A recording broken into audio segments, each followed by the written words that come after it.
Hello guys, I am M K Srivastava और आज हम आपसे फिर जुड़ रहे हैं हमारे YouTube channel car driving technique by M K sir के माध्यम से। तो गाइस, हम आपको बताने वाले हैं बहुत खास चीजें जिनको जानने के बाद आपकी ड्राइविंग में काफी सहूलियत आ जाएगी, आपकी ड्राइविंग काफी आसान हो जाएगी। जैसे कि अपहिल में खड़ी गाड़ी को बिना पीछे लुढ़ के आगे कैसे बढ़ाया जाए, चढ़ाई में खड़ी गाड़ी को बिना पीछे लुढ़ के आगे बढ़ाने का तरीका। तो जब भी आप गाड़ी को रोकते हैं तो क्लच भी दबा रहता है और ब्रेक भी दबा रहता है। अगर ये चढ़ाई में रुकी हुई हो गाड़ी क्लच और ब्रेक के द्वारा, तो अगर आप पहले ब्रेक छोड़ते हैं, बहुत से लोगों की मान्यता है कि ब्रेक छोड़ के एक्सीलेटर दीजिए, उसके बाद क्लच पॉइंट पे लाइए, यानी क्लच के द्वारा गाड़ी बढ़ाइए। कुछ लोग हैंड ब्रेक खींच लेते हैं, उसके बाद ब्रेक छोड़ के तब एक्सीलेटर देते हुए क्लच को छोड़ते हैं, लेकिन ऐसा नहीं है। अगर आपको आसानी से अपहिल में गाड़ी आगे बढ़ाना है तो इसका तरीका हम आपको बताते हैं। जैसे गाड़ी आप क्लच और ब्रेक दबा के रोके हुए हैं और उसके बाद अगर आगे बढ़ना चाहते हैं तो पहले ब्रेक नहीं छूटेगा। पहले ब्रेक छूटेगा तो क्या होगी, गाड़ी पीछे लुढ़क जाएगी, क्योंकि पीछे ढलान है, आगे चढ़ाई है। तो ब्रेक दबाए रखेंगे, पहले क्लच को पॉइंट पे लाया जाएगा। एक बाइटिंग पॉइंट होता है, आप लोग जानते होंगे। क्लच रिलीज करते समय एक पॉइंट ऐसा आता है जहां से व्हील आपके इंजन के पावर से इंगेज होता है और गाड़ी आगे बढ़ना स्टार्ट होती है, यानी मोशन में आना स्टार्ट होती है। तो उस पॉइंट को हम लोग बाइटिंग पॉइंट कहते हैं। तो जैसे कि क्लच और ब्रेक दबा के रखे हुए हैं तो पहले ब्रेक नहीं छोड़ेंगे, पहले क्लच को बाइटिंग पॉइंट पे लाएंगे।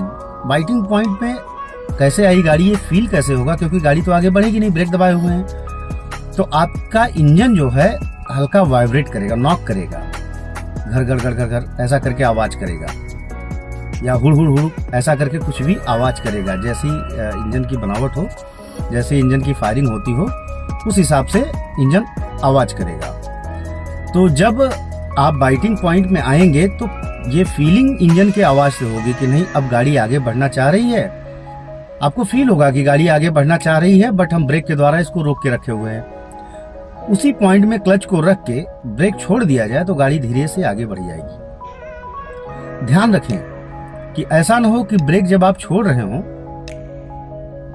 उस समय क्लच भी हल्का ऊपर आ जाए। अगर क्लच हिल जाएगा उस पॉइंट से तो गाड़ी आपकी बंद हो जाएगी, आगे नहीं बढ़ पाएगी। क्योंकि आजकल के इंजन में टॉर्क होता है, जिसमें विशेषकर डीजल गाड़ियों में, डीजल इंजन में बहुत बेहतरीन टॉर्क होता है, इनिशियल टॉर्क, जिसके द्वारा आसानी से खाली क्लच से गाड़ी आगे बढ़ाई जाती है विदाउट एक्सेलरेटर। तो ध्यान रखें कि जब भी आप क्लच पॉइंट पे ला के रोकेंगे तो उसी पॉइंट पे कॉन्सेंट्रेट रहें, मतलब कांस्टेंट रहेंगे, और ब्रेक धीरे से छोड़ देंगे तो गाड़ी आपकी आगे बढ़ जाएगी। अब इसमें रुकने का दो तरीका है। कुछ लोग उसी पॉइंट पर रह के, क्लच के उसी पॉइंट में रह के ब्रेक यूज कर लेते हैं, यानी फिर आगे रुकना हुआ तो क्लच हिलाए नहीं, उसी में ब्रेक यूज कर लिए, गाड़ी फिर रुक गई, फिर ब्रेक छोड़े तो गाड़ी फिर आगे बढ़ गई, फिर ब्रेक लिए तो फिर गाड़ी रुक गई, और फिर ब्रेक छोड़े तो गाड़ी आगे बढ़ गई। क्लच का पॉइंट जो है वही कांस्टेंट रहेगा, वो ऊपर नीचे नहीं किया जाएगा। बट इसमें थोड़ा सा टेक्निकली प्रॉब्लम होता है जी, इंजन में फॉल्ट्स आ सकते हैं। तो ये मेथड गलत है। जब भी रुकना हो क्लच दबा दें, फिर ब्रेक ले लें, फिर आगे बढ़ना हो पहले क्लच को पॉइंट पे लाएं, बाइटिंग पॉइंट पे, उसके बाद ब्रेक धीरे से छोड़ें, फिर गाड़ी आगे बढ़ जाएगी। तो इस तरीके से अगर आप नए हैं तो किसी ऐसे स्थान पे जाएं जहां आपको चढ़ाई मिले, वहां गाड़ी को रोकें, इसका प्रैक्टिस करें। न ही आपको एक्सेलरेटर देने की जरूरत पड़ेगी और न ही आपको हैंड ब्रेक यूज करने की जरूरत पड़ेगी। तो इस तरीके से आप बड़ी आसानी से अपहिल का जजमेंट बना सकते हैं, अपहिल में निकल सकते हैं। ये इतना बढ़िया वर्क करता है कि अब जैसे मान लिया कुछ गाड़ियों में टॉर्क कम होता है, तो जब क्लच आप पॉइंट पे ला देंगे तो ये कंफर्म है कि गाड़ी आपकी रुक जाएगी, भले पीछे नहीं लुढ़केगी या आगे नहीं बढ़ पाएगी, लेकिन पीछे नहीं लुढ़क पाएगी, क्योंकि वो टॉर्क जो है पॉइंट जब आ जाएंगे तो इंगेज हो जाएगा आपका व्हील इंजन के साथ। तो क्या करेगा, वो चलने का आगे प्रयास करेगा, बट उसमें टॉर्क की कमी की वजह से वो आगे नहीं बढ़ पाएगा। तो क्लच को उसी पॉइंट पर रखा जाए, फिर ब्रेक से पैर हटाया जाए और उस समय गाड़ी पीछे नहीं लुढ़केगी। फिर हल्का सा एक्सेलरेट करते हुए, यानी हल्का सा एक्सेलरेटर देते हुए धीरे से क्लच को पॉइंट से ऊपर उठाया जाएगा, यानी हल्का सा छोड़ा जाएगा तो गाड़ी आसानी से आगे बढ़ जाएगी। फिर रुकना होगा, फिर क्लच दबा लिया जाएगा, ब्रेक ले लिया जाएगा।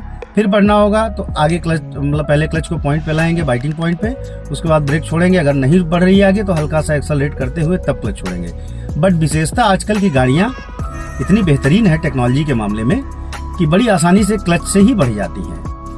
पहले की गाड़ियों में जैसे मारुति 800 हो गया, पुरानी गाड़ियों में टॉर्क की कमी होती थी, जिसके वजह से एक्सेलरेशन करना पड़ता था, एक्सेलरेटर और क्लच का सिंक्रोनाइज करना पड़ता था। बट अभी ऐसा नहीं है। तो बार बार रिपीट कर रहे हैं, जब भी आपको आगे बढ़ना हो अपहिल में तो क्लच और ब्रेक दबा के रुके हुए हों, और उसके बाद आगे बढ़ना हो तो पहले क्लच को पॉइंट पे लाएंगे, बाइटिंग पॉइंट पे। जब गाड़ी में हल्का सा नॉक, इंजन में हल्का सा नॉक फील हो, इंजन का नॉक जो है आगे के डैशबोर्ड से पता चलेगा, हल्का डैशबोर्ड हिलने लगेगा या वाइब्रेशन फील होगा आपके स्टीयरिंग में या गाड़ी में हल्का वाइब्रेशन फील होगा, तो समझे क्लच पॉइंट पे आ गया है, बाइटिंग पॉइंट पे आ गया है। उसके बाद अगर आप ब्रेक रिलीज करते हैं तो गाड़ी पीछे नहीं लुढ़केगी, 90% आगे ही बढ़ जाएगी। 90% गाड़ियों में इतना बेहतरीन टॉर्क होता है कि वो आगे बढ़ जाएगी।